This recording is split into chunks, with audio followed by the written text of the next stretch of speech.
Evening Subbarao గారు, జల్సాపై ఇండస్ట్రీలో ఎటువంటి అంచనాలు ఉన్నాయి? గుడ్ ఈవినింగ్ అండి.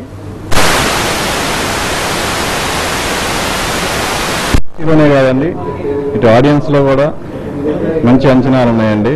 దానికి ఎగ్జాంపులే ఇప్పుడు జల్సా ముందు 27 రిలీజ్ అవుతుందని, 28 రిలీజ్ అవుతుందని ముందు అనుకున్నారు.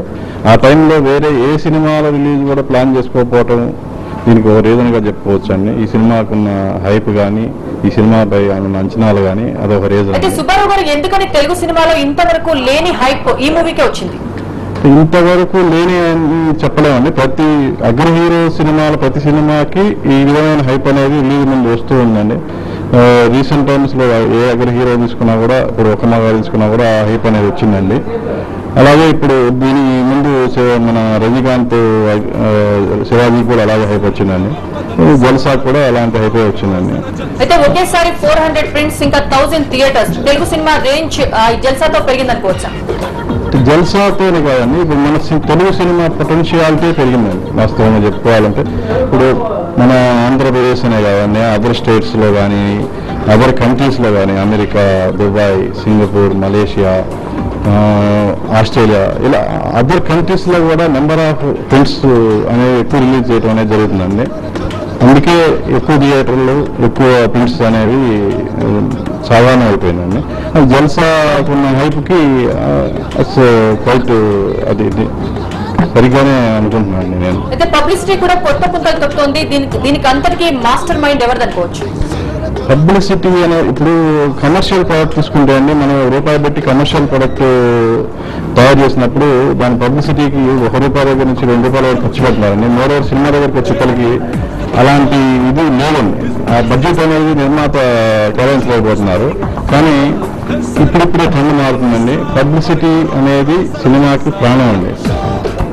అలాగే ఈ జల్సా విషయం తీసుకుంటే అండి, పబ్లిసిటీలో కొత్త పుంతలు అనేవి చాలా, మొబైల్ గేమ్స్ కానివ్వండి, ఏదైనా కొత్త తరహా పబ్లిసిటీ అనేది ప్లాన్ చేశారండి. దీని వెనుక ఎవరి మాస్టర్ మైండ్ ఉంది అనేది పక్కన పెడితే ఆడియో ఫంక్షన్లో అండి చిరంజీవి గారు చెప్పారు ఎవరు దీని వెనక ఎవరున్నారు అనేది.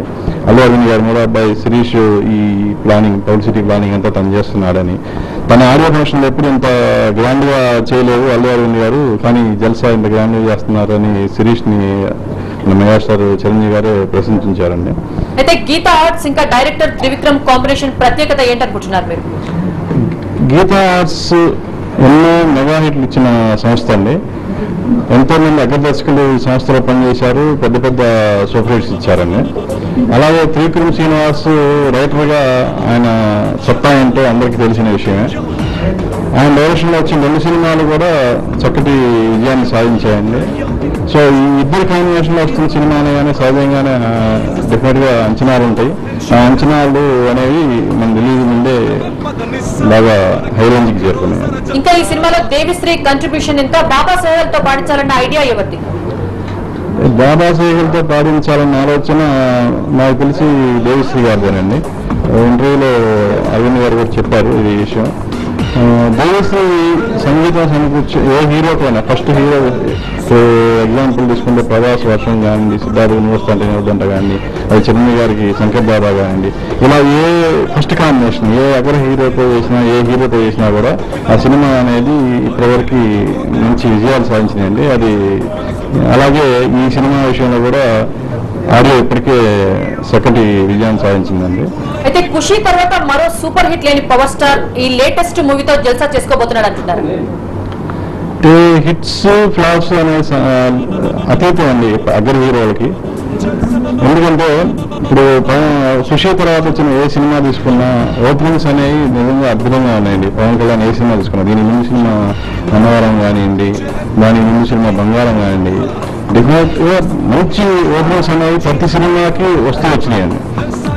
కాకపోతే ఆ రేంజ్లో సినిమా అనేది రాకపోవడం వల్ల అది నిరుత్సాహపరిచినాయి. కానీ ఆయన కళ్యాణ్ గారి చరిష్మా తగ్గిందని కానీ అది అటువంటిది ఏం లేదండి. హీరోలు ప్రతి హీరోకి ప్రతి సినిమా అనేది నిజంగా ఫస్ట్ సినిమా లాంటిది. ముందు సినిమా హిట్ అయినంత మాత్రాన రెండో సినిమా హిట్ అవుతుందని కూడా మనం చెప్పలేమండి. అలాగే ముందు సినిమా ఫ్లాప్ అయినంత మాత్రాన నీ మీద ప్రభావం ఉంటుందని కూడా మనం చెప్పలేము. Thank you very much Subbarao గారు. మీరు ఆశించినట్టు జల్సా భారీ హిట్ కావాలని ఆశిద్దాం. మరింత జల్సా చేసుకోబోయే ముందు ఇప్పుడు మరో చిన్న బ్రేక్ తీసుకుందాం. చూస్తూనే ఉండండి TV9.